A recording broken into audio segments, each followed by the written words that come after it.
high school, I used to come up to my teachers and be like, hey, I'm thinking about trying for college. Like, do you think I have what it takes?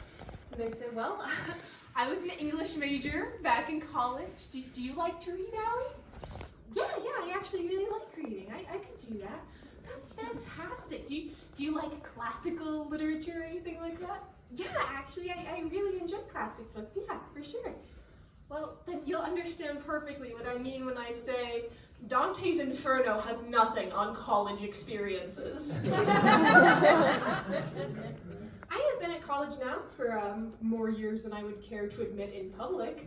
And I can say with absolute certainty that Mrs. Spencer's was lying. College is fantastic. I am sitting in a room with my professor. He is wearing matching Doctor Who socks and a bow tie. He is explaining to all of us that our final project for the semester will be editing a book about little teddy bears who live in a woodland forest and wear felt coats and bake blueberry pies. It's phenomenal. And he expects us to take that seriously. Like, sir, I used to work as an intern at the United States Embassy in Ukraine. Nothing you say can scare me now. I used to have, like, unless you are the United States ambassador and you look me dead in the eyes and say, the fate of the free world rests squarely on your scrawny 17-year-old intern shoulders. Best of luck, kid.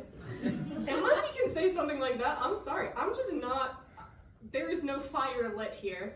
And it's true, I did. I was this nervous, panicked little intern. I was trying to work for the government. I was trying to go to Harvard. I was trying to change the world. And now I tell jokes at BYU, Idaho for 15 people.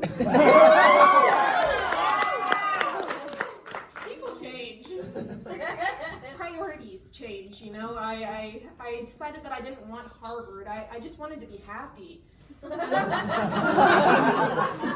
I wanted that special kind of happiness that comes in an environment like BYU, Idaho, you know, where you can get married before the age of 25. And let me tell you, I am cutting it close. Whew, this is my last semester here, and she's empty. There is no ring. It's okay though, I do have a boyfriend. And I am trying to drop, like, very subtle manipulation, like, make poor decisions in his life. Like, hey, maybe you should invest in a precious stone of some sort that I can keep safe for you forever on my hand. Because, like, I know that maybe sending him, like, copies of all of our friends' wedding invitations with, like, 56 side-eye emojis might be, like, a little overboard, but, like, when you find somebody, like, this fantastic, like, you gotta hold on, you know? Yeah, definitely holding on. Because, like, the thing is, we just balance each other out so well. Like, I'm a kind of nervous person, in case you couldn't tell, and I do this thing that whenever I'm about to say something kind of controversial, I will, like, start off with an apology and work my way from there. I'll say something along the lines of, like, hey, I'm so sorry to interrupt. As a matter of fact, I'm really sorry for, like, speaking at all. Really, I just want to apologize for the fact that I exist, to begin with. There are a lot of plants and trees out there working real hard to make this oxygen, and, like, I'm probably taking it from someone who is, like, way more worthy of it than I am, so really what I should be doing right now is, like, finding that person so I can go and apologize to them first.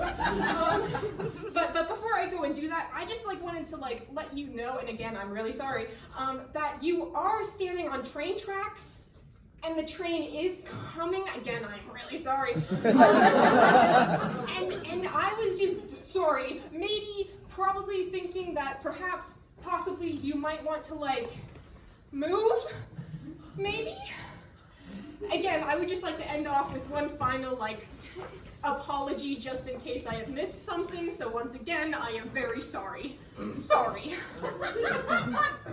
And my boyfriend, he does this thing that, like, when he sees something going wrong, he says something, like, really weird, like, hey, you should move. What?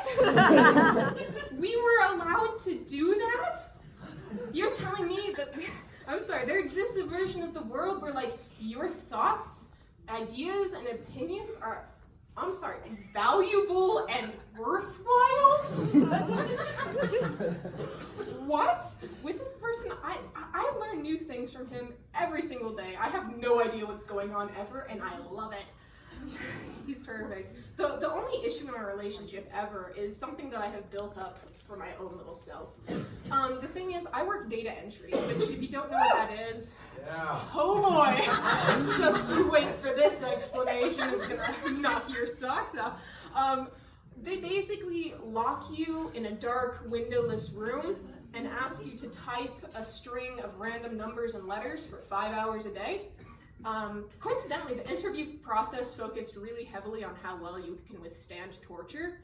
I am a younger sister, so I do great. No, really, the only thing that's kind of a struggle with my job is like staying awake in a dark, windowless room. You know, they did not cover that in the Jason Bourne movies. It is a struggle. I am trying so hard all the time to stay awake. You know, I have listened to 6 different podcasts, hundreds of songs, every general conference talk since 1972, and like, I cannot for the life of me stay awake. The only thing that can do it for me, Dateline NBC. Yeah. True crime, the anti-Mr. Rogers, if you will. Mr. Rogers, he would come on, and he would like explain to me like, hey, the Wicked Witch of the West isn't real. It's pretend. It's movie magic. She can't hurt you. You're safe. Keith Morrison comes on and like lays out all of the things that could possibly go wrong. You're gonna stay awake for weeks after that one. And I do. I've listened to so much Dateline NBC that sometimes I hear Keith Morrison's voice narrating my day-to-day life, just like, it was a snow Tuesday morning, and Allie left her apartment 15 minutes late for her first class. And of course, now she is late permanently. I think I can do it, you know? I could be on Dateline NBC, which would be so cool, because I think they're contractually obligated to say nice things about you when you're the victim on Dateline NBC. I just think that'd be kind of cool, you know? But I really hope that if I were ever to get on Dateline NBC, it would like be one of those episodes that's like, she did everything right, but it wasn't enough. Instead of one of those episodes that's like, she walked into the killer's knife, then she backed up and walked into it again. I want my episode to be like full of twists and turns and unexpected things, not like from the very beginning you're just like, oh, so she's stupid. Alright then. Which all leads me to like the only issue in my relationship, which is sometimes we'll be walking down the street together, just holding hands, being cute, the worst people, you would hate us.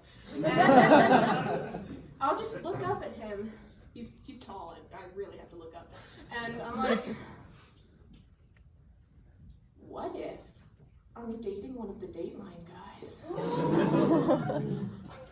He's been doing a lot of weird Dateline stuff recently.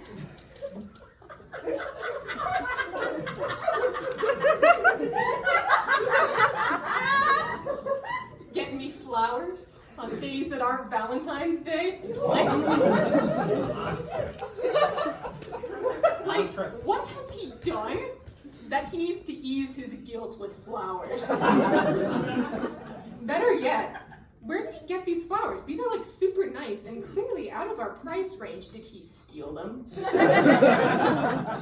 And when you like kind of suspect that maybe your boyfriend is one of the Dateline NBC guys, you gotta confront him about it. Like, if the suspense doesn't kill you, he will. And so I pull him aside, I say, we need to talk.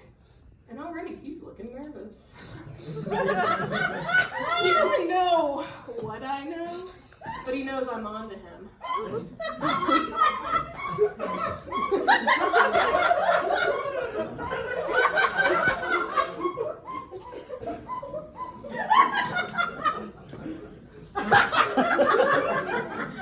Jordan, you doing okay? So I pull him aside. And I say, so, if you were one of the Dateline NBC guys, and he says, Allie, please, not again. Talked about this. And I'm like, no, but if you were, how would you do it? Would you drown him in love and affection? Would you hit him over the head with a rock? Something large, sparkly, worth a couple thousand?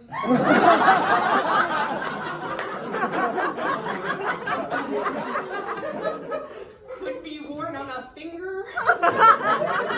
Some thing like that? At the end of the episode, tell me, would you confess your undying love and affection? And your desire to spend the rest of your life with this person? Yes? Guys, I don't know how much more obvious I can be. It's getting desperate. If you have any ideas, send them my way. He is very dumb.